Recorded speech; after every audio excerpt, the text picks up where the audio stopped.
What's going on, my friends? It's Dave Sharp. Welcome to Wake Up Legendary. I am under the weather today. My throat's feeling a little weird. Having a hard time getting my words out here because and it's a good thing. I've got a nurse practitioner on the show this morning. Hopefully, she can help me out.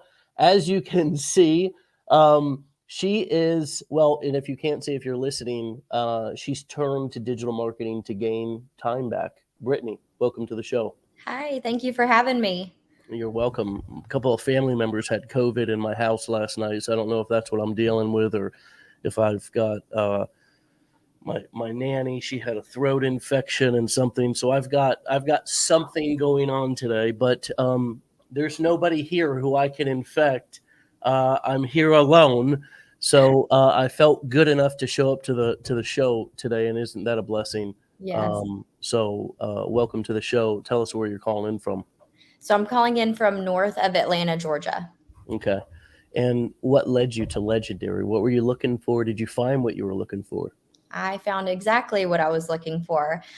I I think I don't know how many times I said it that was talking to coworkers and talking to my husband and like I just wish there was some way that I could make money from home online if there was anything I could do. And I swear my phone heard me and showed me a mom on TikTok that was doing this, promoted Legendary. I followed her for months, just watching her build and build. And then finally, I decided to pay the $7 and I was hooked. Yeah. Do you wish you started sooner? Oh, yeah, every day. Because I'm like, maybe I would be where she was at and things like that. So Mm, mm, yeah. So are you still working? I am still working. So I actually just got off of a 24-hour call shift. So So I don't get any pity for you for being sick over here. You're tired and exhausted as well, huh? no, I'm awake. All right. So what was it like for you? I mean, you're well educated. You've seen lots of stuff both in the workforce and in your education. What was it like for you to go through a course like the 15-day challenge made by a high school dropout that's quite often called a scam and everything else? What was your experience Yes. with that education process? It was so motivational for me. Watching the videos, it all made sense. Every video led to the next, and I just wanted more and more information. My business advisor, he probably hated me, but I was like, I just want to know everything right now. I want to know all the details because I too thought it was too good to be true, thought it was a scam. And I was like, if this isn't real, I don't have time for this. Hmm. So I just wanted all the information. But the full course for me was so easy because I'm not a tech person. I never have been. I will call my husband and be like, how do you turn the TV on? How do you connect, the Xbox so I can watch Netflix and things like that? So having something like that walked me through step by step and having all the support was amazing because this is my first digital venture. No, I see that you enrolled in our blueprints as well. I mean, what was the deciding factor for you to take this even more seriously and for more accountability? What went through your head as you were faced with this decision to invest in yourself? So, I mean, from day one, I was all in, and I just, I just had to make that decision that it was worth it for me. And if one of the things my business advisor, he was very adamant. He was like, what is your end goal? What would you like out of this? And we discussed goals and what we wanted to do with it and everything. And I said, if I can just make this much money or this, and he was like, well, what would it be worth to you if you could make that? Or what if you could make more? What would it be worth to you? And my number was way higher than the cost of the blueprint. Like Mm, if I could make $100,000 a year or something like that, $10,000 would have been worth it to me. yeah, yeah, for sure, for sure. It's a great kind of cost analysis, if you will, or however you want to say that to really look at, you know, if I take the time and money to learn these skills, what can they make me in the next year, let alone the rest of my life? Mhm. Can they make me in the next year if I'm sitting? You've got a very small following, but you've already started to make some pretty significant money, right? Does Mhm. that prove to you that you can utilize these skills and make big money from a small following? Absolutely. Yeah. I don't think it has anything to do with your following. It has to do with your connections. So, I mean, I've made some really good connections talking with people, talking with other nurses. Um, it was funny because even the doctor that I work for was like, "Wait, you're making how much? What are you doing?"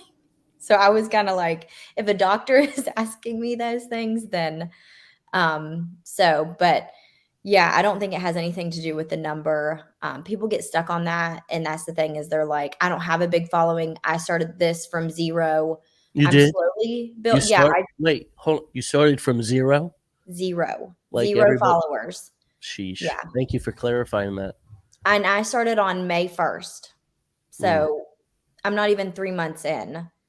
Um, and I started from 0 followers, and that's what a lot of people are like, "Oh, I'm not a big social media person," or "I'm not," you don't have to be. And that's the biggest thing. There's so many routes that you can take with this. And everybody I talk to when they give me a little bit of their background, I'm kinda like, "You would be great at this because I've done the course and I've seen all the different avenues that you can take. I know exactly what I would tell them to promote and things mm, like that." So what is the common theme that you're seeing with people or hearing from people? You said you were talking to other nurses and so forth. What is the common theme that people want or that they're struggling with in their life right now? It's time freedom. I mean, and that's why I did this. It wasn't, I can make good money as a nurse practitioner. I didn't necessarily need the money. It was I needed the time freedom. I worked 24-hour shifts. And, before that, I was a nurse and I was working 12-hour shifts. And so talking to nurses and stuff like that, it's really hard when you have kids and things like that,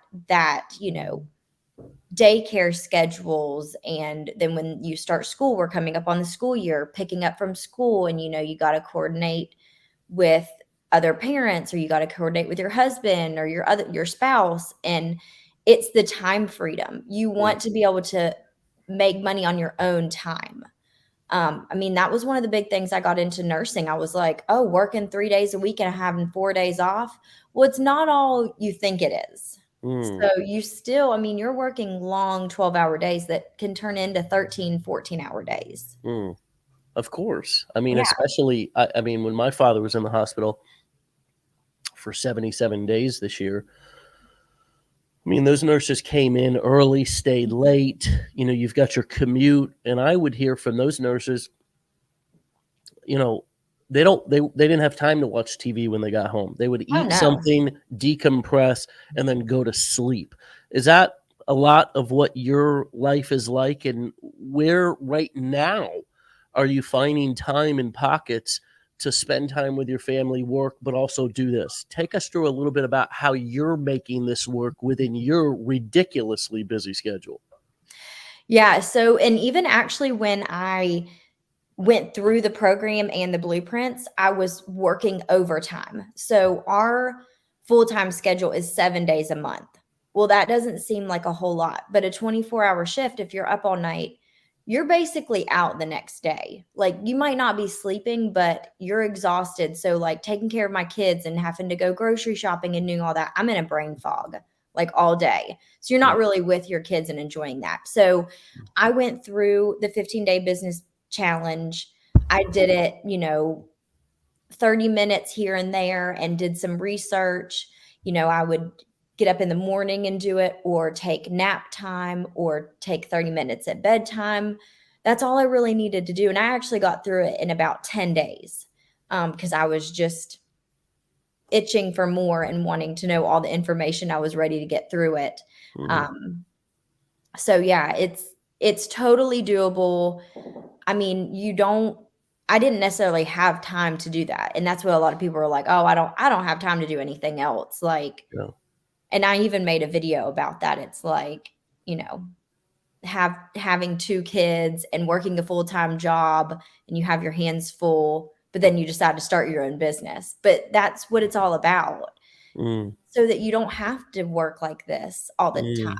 That is what it's all about, baby. Mm, that is. I love the hat throw. You know, it's if you want something great, you gotta do something different. You gotta Exactly. suffer for a little while. I mean, you suffered when you were you suffered when you were going through college and you were going through all this. How many years did you go to college? 6 years, and Good I God spent Almighty. way more money than I ever would have. Are you still have student loans? Do you know that? Yeah. Yeah, oh, yeah. I Yeah, won't soon, though, yeah, for sure, for sure. so So, yeah, you got to suffer a little bit at the beginning. You got to sacrifice a little bit at the beginning, and you're still sacrificing. So, talk us through how are you creating content? Like, how are you fitting it into when you're working, when you're on a 24-hour shift? What do you slide in there? And then what are you doing on your days off to where you're still able to keep up and be consistent with your income producing activities? So I try and batch content a lot, do all my research on my days off, plan my videos and what I'm going to post, and get as many videos done as I can on my days off, so that when I am Mm, working, I'm present and working, and you can schedule videos to go out, or you can put it in a draft and just mm. hit send, or post whenever you're ready. So I don't create videos at work. I think some people want to just get to be into like clear, just to be HIPAA clear and for things your like employer, that. I don't for post the videos doctor at who's work. watching right now. I'll create a few videos or like a few stories like before I go into work, or if I'm on a break, but you have to be very careful. I don't ever want like patient information or anything getting out there. Yeah. Um, so yeah, I just try and do as much on my days off as I can. B-roll videos are very popular. Mm. The videos Explain that you what that don't ever is. think are going to be the good ones are the ones. And that goes a lot with like, just post it. Just do. I mean, there was a video I had in my drafts that I was like, this is dumb. Nobody's going to like it. And it got the most likes. And I was Mm, like, why did I sit on this for so long? mm. Talk to us about what a B-roll video is. They're very popular right now. So just a video of you doing like a simple task, like unloading the dishwasher, and you're videoing yourself, and you're not even necessarily talking, and you're putting text with it with keywords and phrases and things like that. Cause the Instagram algorithm is always changing. I actually got, no, I wouldn't say banned on Facebook, but I think they thought my profile was a bot and I couldn't comment on my own posts or anybody else's posts for like 3 weeks, and my videos, I wasn't gaining followers, and my videos were slacking for a while. But I continued through, and I kept posting and now it's back and it's doing fine now. So I just want to say for everybody who's like afraid to get banned, you ain't really doing anything until you like actually have an account get shut down. You ain't doing enough. yeah. Seriously, you're not marketing aggressively enough. I mean, Yeah. you know how many advertising accounts I've lost on Facebook and Google over the years? I mean, I'm permanently banned, or at least was until recently, on Google AdWords. I mean, I couldn't advertise on Google AdWords for like a decade. Facebook ads. I mean, Facebook was notorious for shutting people down until they got Yeah. desperate a couple of years ago, and they loosened up a little bit when TikTok ate their lunch. You're not doing enough, and unless you have, I saw Sarah Day Thompson say her PayPal account got shut down. She was receiving commissions, I think, from other companies she was working with into PayPal. I've had $10,000 or $15,000 locked up in PayPal for like 8 years. 8 years, guys. I've got $40,000 in AWeber commissions that they won't release to me because because I don't have a PayPal account. And that's the only Oh my place that gosh. they'll pay out their commissions from AWeber is PayPal. You know what I mean? Wow. They owe me 40,000, probably 50 or 60 now. And they won't cut me a check. You know, they just are like, we'll let you know when we have another, form of payment or form of payout, but right now we don't. So I'm like, okay, I guess we'll just consider that money in the bank then, because I've been promoting them for, Yeah. 12 years. I've always used AWeber. But I mean, you're not doing enough until you have people or companies start to get a little bit uncomfortable with your success and what you're doing. I mean, merchant accounts. I mean, all these things are things that you're going to have to deal with, and especially if any of you ever, and many of you are and will graduate to selling your own courses, coaching, or events. You have to be able to process your own sales. You have Mm-hmm. to be able to accept money. That's a whole nother thing that people don't really understand is a big deal, and a very difficult thing to do sometimes on the internet, is to actually in any business. That's why Stripe and all these companies that made it really easy. But guess what? You know, they still, if there's any risk that you're posing, if they look at you as having a high risk business model, and guess what? The difference between high risk and low risk, first and foremost, is the card present when the sale is being processed, or is somebody just punching numbers into a computer screen? Mm-hmm. Card present means you're swiping the card Yeah. into a machine that the credit card company provided for you, or the merchant account company provided for you. And if you have card not present transactions, which means that people are just entering their numbers in on a computer screen, you're automatically considered a high risk business model. So it's a challenge. That's why PayPal was always so popular, because it made it so easy to accept payments. But guess what? PayPal doesn't like risk, just like any bank. They want all the money but none of the risk. So you have to figure out ways to take your high risk business model and make it low risk. How do you do that? Provide exceptional product and customer service where you have low refunds and no chargebacks. That's one thing. um, Start out selling lower price products. There's a lot of different things that you can do, but the truth is that we're also afraid of losing accounts and getting bans and all this. And the truth is that you're probably not being aggressive enough until you are having some pushback from some of these platforms.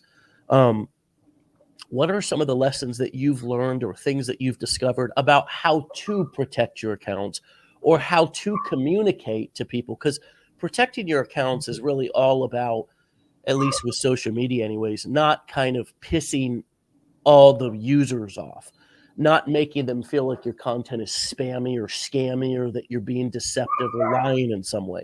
So how do you kind of create content that makes people love you? And what content have you put out that you were like, oh, okay, this is the kind of spammy content that I need to stay away from?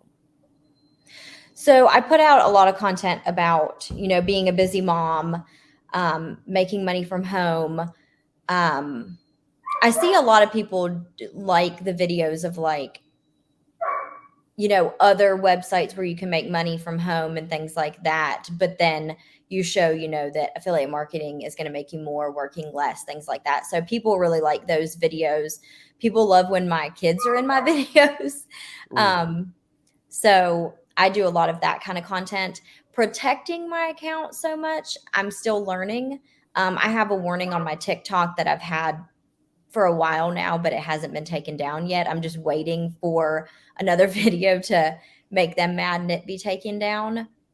But I'm still learning on how to protect it, but I don't post a lot of my pay that comes through, or when people do commissions, because I feel like that's all I see is people doing the same content and they're just pushing, oh, here's another commission, here's another commission. So I'll put it out there every once in a while just to prove it.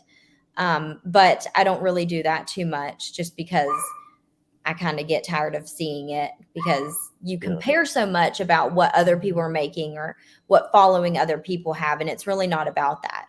Yeah, for sure. I mean, you know, that's an income claim, and Yeah. if you're posting up a picture of something, that's an income claim, and you are risking your account when you're doing that, because what people really want to know, what the platforms want to see, is that you are kind of pushing the what the average result is, or what people can expect, and what I've tried to educate people on. And we all have to learn our own lessons. By the way, for those of you wondering, I am a little under the weather. My throat's a little weird right now. It feels like I've got a sore throat, so my voice sounds weird, and I'm stuffed up. Thank you for bearing with us. Um, you know, when you're posting claims, when you're making claims about weight loss or making money or healing or curing things, right?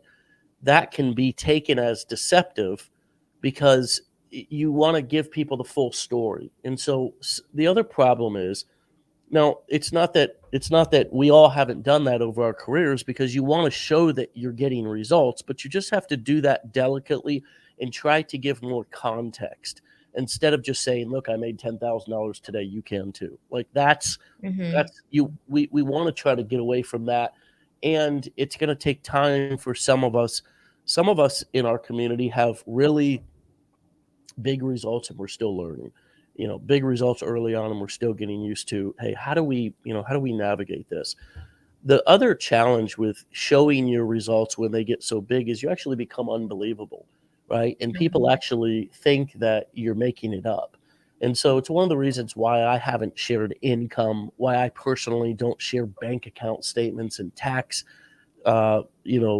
forms or commission shots, or what I might tell a story or two, like I just did. PayPal's holding 10,000, AWeber's holding 40, 50,000. You get the point, right? Hmm. I'm telling that story in a way that's humorous. It proves a point. There's educational value, but it still demonstrates that if I can have $50,000 that I'm not even missing, that's just sitting up in a place, I must be doing okay, right?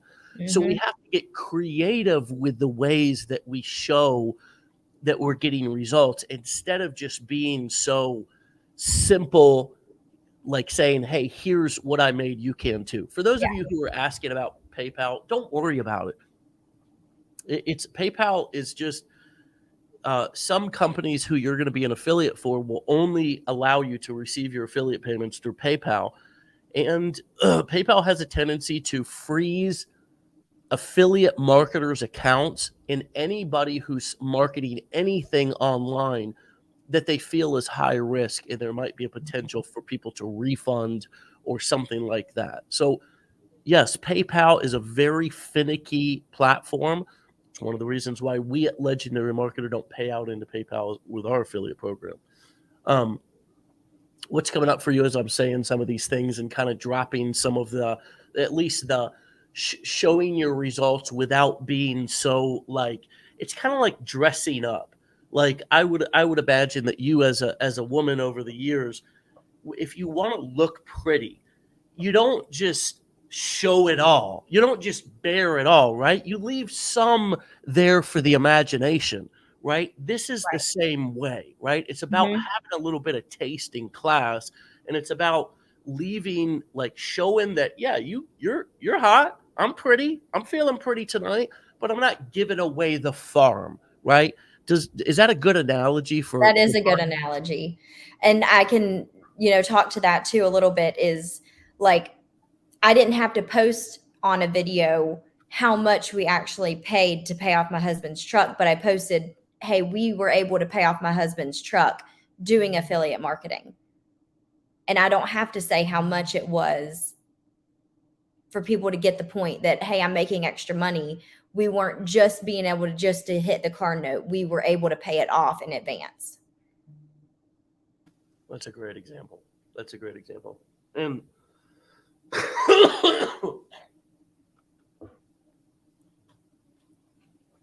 Sorry, everybody.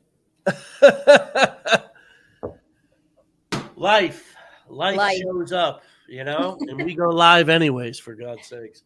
We pick our nose on lives if we have to. I mean, it's what you got to do to be consistent in this game. And for God's sakes, who am I to complain, right? I didn't have to drive in anywhere. I don't have to sit in any traffic. I don't have to answer to some asshole boss I don't like. I just got to sit here, BS a little bit in the morning, talk a little shop with somebody that I have something in common with, and then I can go take a nap if I want to. And guess what? My commute to the bed, it's only about 20 steps. It's not that big of a deal. It's rather nice, actually, yeah.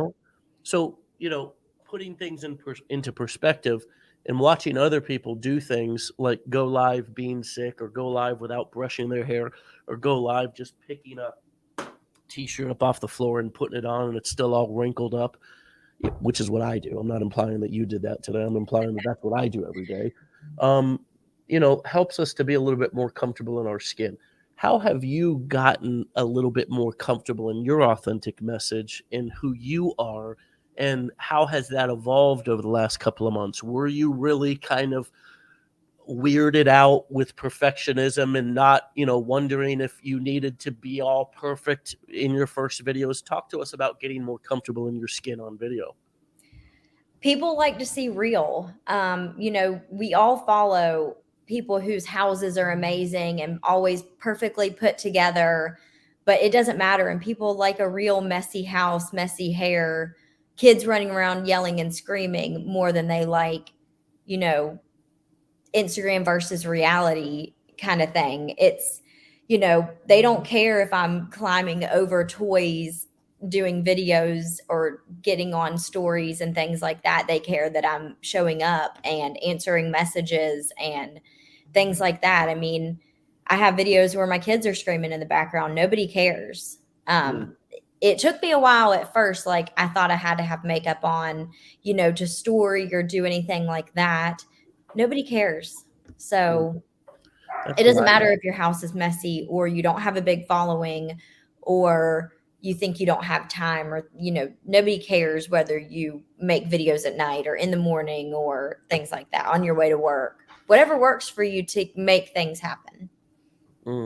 Yeah, for sure. Nobody cares. I mean, nobody's like sitting there picking apart, unless you have like some big, totally weird thing in the background. Like, I won't get too explicit here, but there's been a few videos or pictures that we've all seen on the internet where somebody didn't realize they had something in the background, some maybe pleasure device or something like that was Yes. hanging out back there, and it's like, whoa, girl, or whoa, boy, you know what I mean? Like kind of stuff. And it's hard to come back from something like that, but I mean, for the most part, nobody gives a damn. Yeah, but that person went viral. So exactly.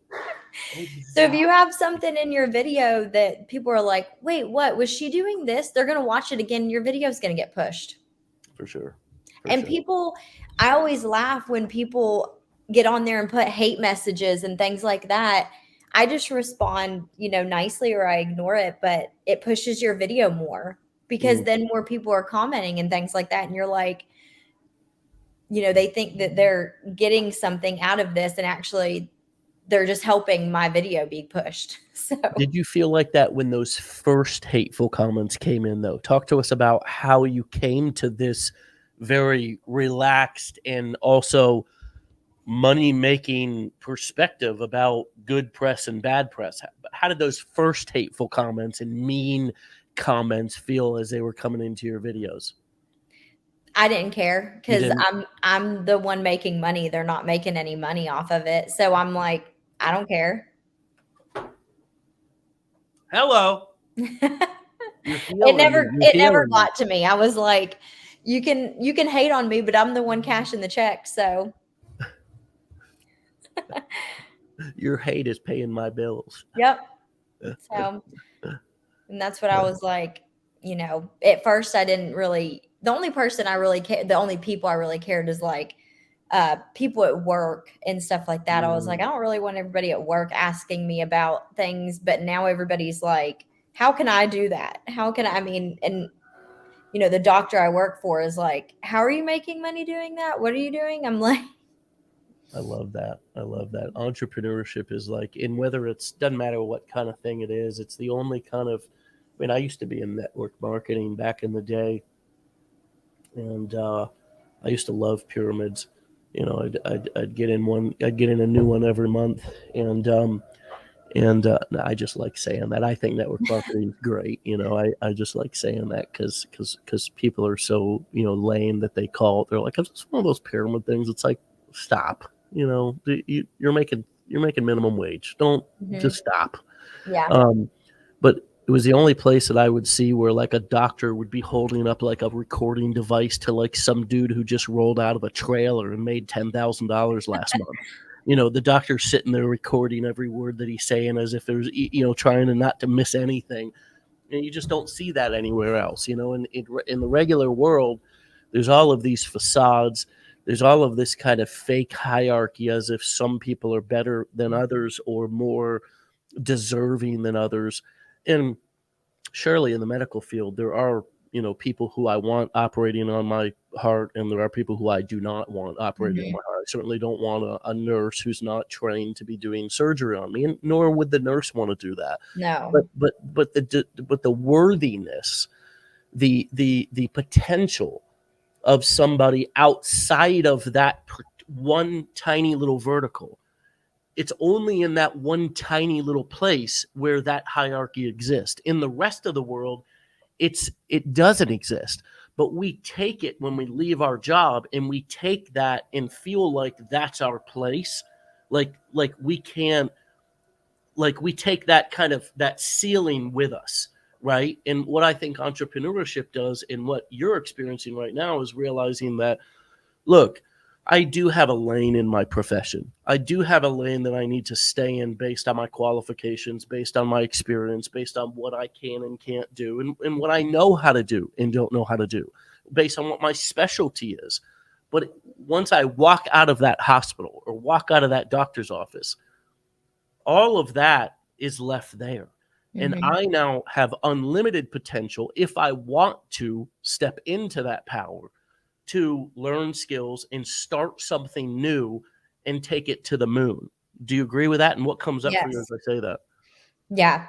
The unlimited potential and what you can create for yourself is just the best. I mean, that's the best feeling, is that everything that I put into this, everything I invest in myself is what I'm going to get out of it.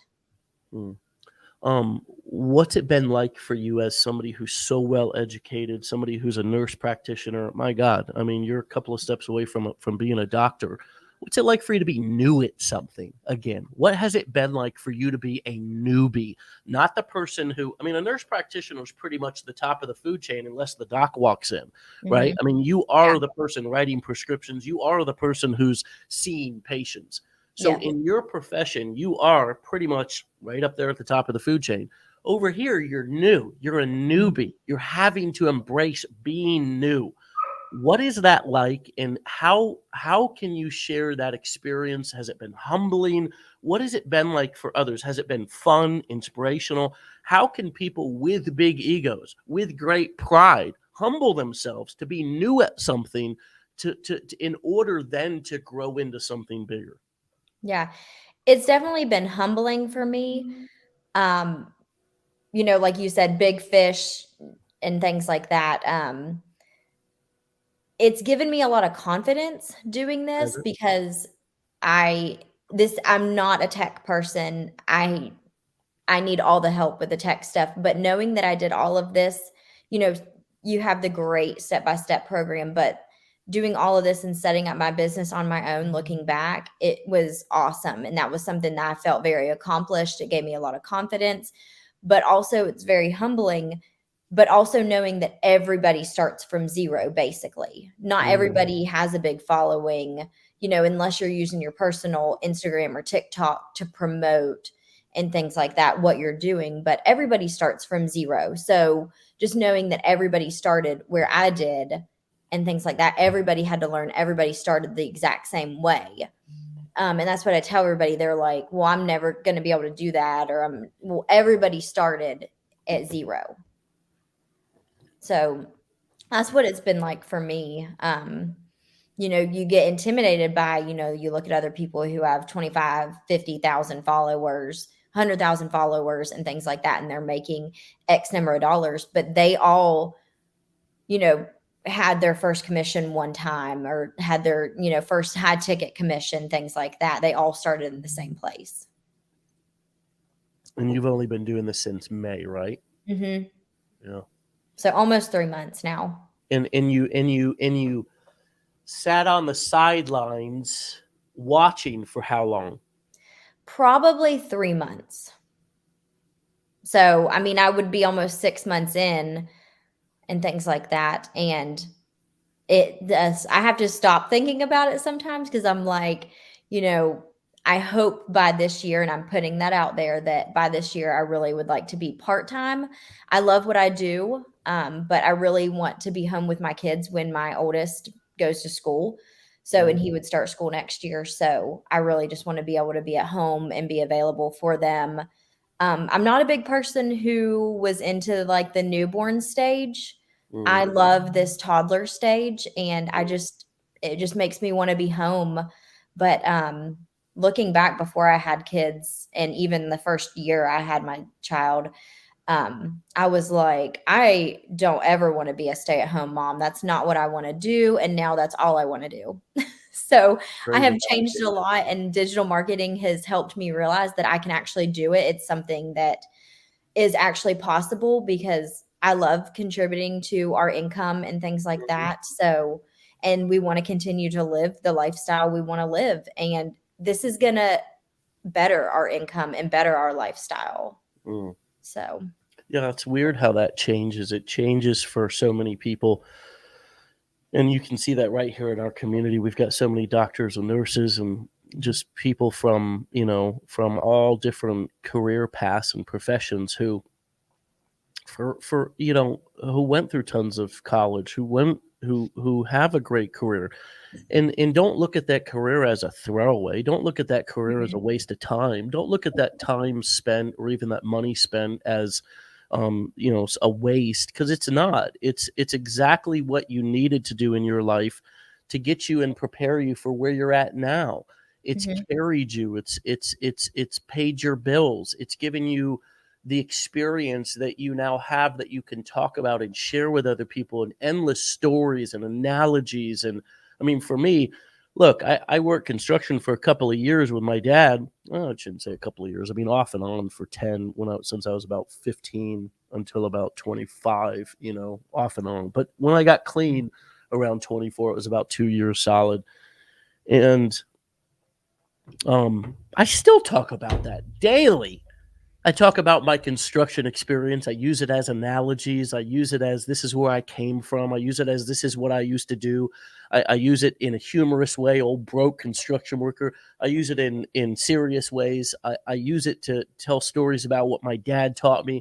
I use it to tell stories about what other mentors taught me, how I've been prospected for MLMs on construction sites. I mean, endless stories that I have, that we all have, even if you're in the medical profession, even if you're a therapist. There's so many ways to tell stories without violating anybody's privacy or confidentiality, because you don't have to give their names. I mean, my therapist all the time tells me about other clients he's had in the past, just doesn't tell me their names, right? Doesn't reveal their names. And that's totally okay, right? He has 50 years of experience or 40 years of experience or something like that. He's in his 70s.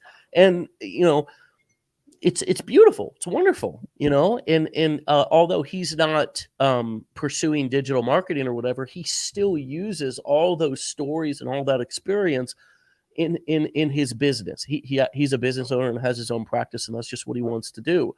But, none of this stuff is a waste that we've done before. And many of us may find that we want to continue to do. We've had people in the past who enjoy their jobs, but really don't want to quit their jobs or don't want to leave their profession. And many of you can take the experience and the knowledge that you're in, the skills that you're gaining right here in Legendary Marketer, and that you're learning, and actually just pivot in your profession to go from doing manual labor and working with your hands to taking the knowledge and packaging that knowledge in courses, coaching, events, or similar affiliate offers in that niche, and now marketing information to teach people how to get into that profession, how to do that profession better. I mean, I could easily go into the construction business or the construction niche or the roofing niche or the plumbing niche or any of the trades niche and say, are you struggling getting leads? Are you struggling finding customers? Well, let me show you how to generate 5 quality leads from social media every single day so you're never without work. And then as a bonus, I'll show you how to find good people and vet them, because the second big problem that most tradesmen have is finding good people to work on the job so they can actually scale and put the tools down. That is an irresistible offer. If I would have heard that offer back when I was 24 and a half, 25, looking to actually, because I wanted to get away from my dad and go out on my own almost immediately. If I would have ran into a course like that, or I probably would have been like, oh shit, here we go, let's do it, But I didn't see that. That Yeah. wasn't something that was really popular back then, or else I just wasn't getting that content. But there's so many different ways that you can, whether you're leveraging your existing experience in that Mhm. niche, or whether you're pivoting completely and getting out of that profession niche and going into something totally different.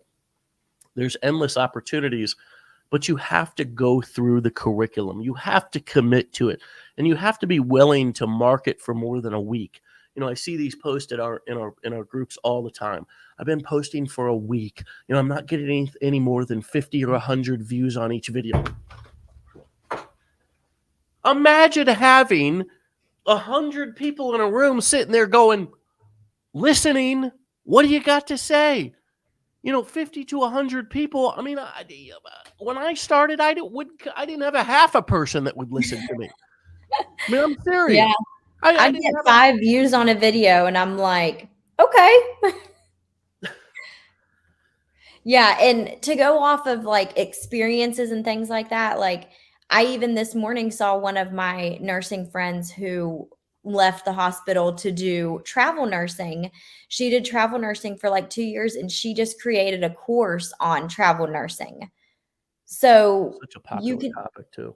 yeah, yeah, you can do anything with your experiences. So, I can create a course with my experiences and things like that and give education and training and things like that. So, and Absolutely. hopefully one day I will do that. Absolutely. I mean, you may find yourself, and this happens all the time. We venture where we start a new venture such as this and play around and start off in maybe the make money online niche or online business niche or the health niche or something. But then sometimes once we see and really grasp how to utilize these skills and to to really make money with them, once we understand the formula, once we get the marketing shades, as I like to call them, we start to see the world differently. We actually can understand what the hell's going on out here on the internet instead of just thinking that everything is a scam. Yeah. And now all of a sudden we go, you know what? I'm kind of tired of this niche that I've been working in, or I want to diversify a little bit just to keep it fresh. I've got all this experience in the medical field. I'm going to go back over and teach medical professionals how to find virtual work so they can work from home or work on the road, as you just suggested, and make money while they travel instead of just being tied to one location. Or I'm going to show people how to start a business, start as a plumber, grow your contracting business. If I wanted to say, get back into that. Never would I go back and ever work with my hands unless I absolutely had to, because it's backbreaking work. But I could easily see myself one day getting back in and showing contractors, showing struggling plumbers, roofers, carpenters how to scale and grow their business faster. Also, I've done this behind the scenes with a couple of real estate buddies who Mhm. wanted to take get out of the like flipping remodeling game and teach people online how to make money from real estate doing simpler, smaller transactions, wholesale deals, stuff like that.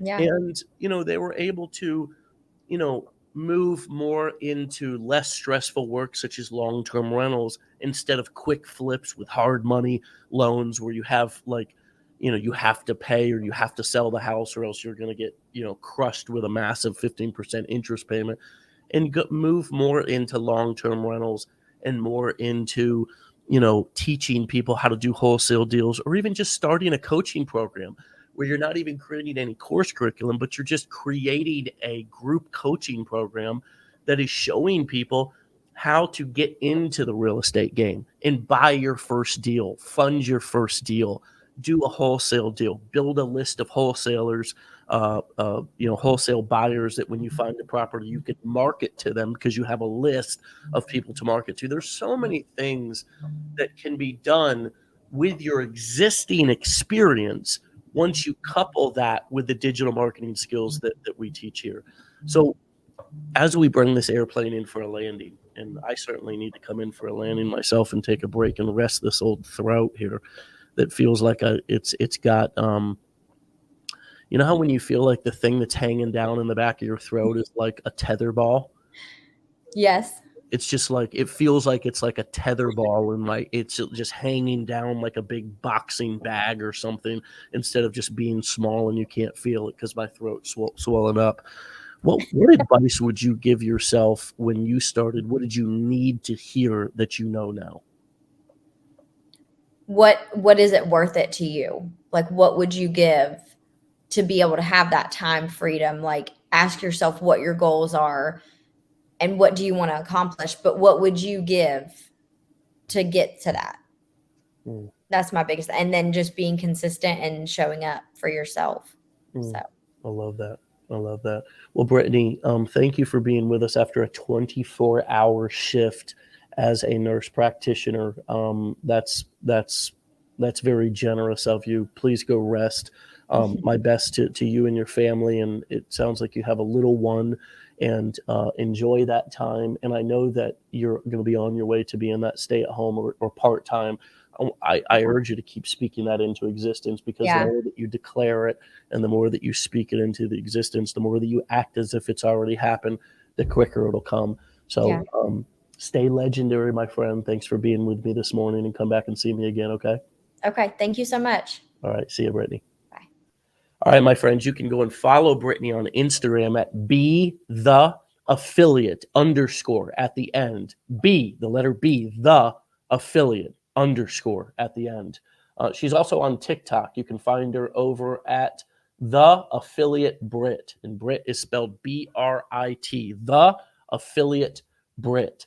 My friends, what a fantastic episode, and once again, a great example of what's possible even with a wildly busy life, even as a professional, even as somebody who has small children, or in this case, a small child and a husband. So much going on, still finding the time, right? Still making the time to go after her, still dreaming, even with a dream career, right? That is a dream career for most people. She's still dreaming. She's still got bigger goals. She's still willing and wanting to pivot, to find, is there a way that I can have more time freedom? Is there a way that now in this chapter of my life that I can make a change that will be more appropriate for me to meet my wants and needs? Don't let what you've accomplished in the past keep you from accomplishing more in the future. It should only be a stepping stone, right? Everything that you've done up until this point has prepared you for the next step. Keep stepping and stay legendary. Get out of here, my friend.